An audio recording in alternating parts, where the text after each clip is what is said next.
Hala, dito po nagsimula ang tubig, umaapaw dito guys, yung creek. Ayan, papunta na sa kalsada. Ayan, nakikita nyo.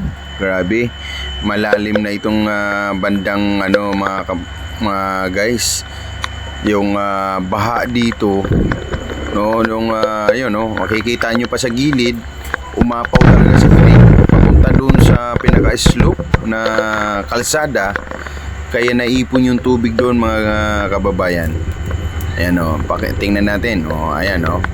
Ayan, tuloy-tuloy ang gapang hanggang dito sa dito nga pala ito guys sa Pasong Kawayan Dos, Cavite. No? Ayan. Diretso-diretso siya dyan sa lugar na yan. Ayan. Okay.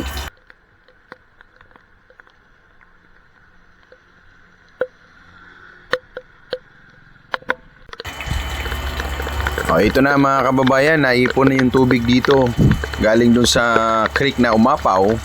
Ayan, may kalaliman na itong kalsada na ito dahil medyo slope ito mga kababayan. Ayan nagdaanan dyan ay talagang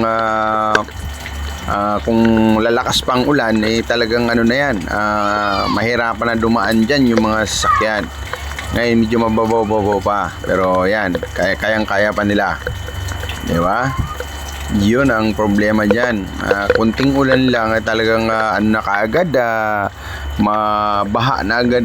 Kita mo, may time pa nga dyan mga kababayan, yung kahit nung summer lumakas biglang yung tubig, bumaha pa rin yan dyan. Summer na summer, bumabaha kasi umapaw yung creek. Ayan, maraming salamat.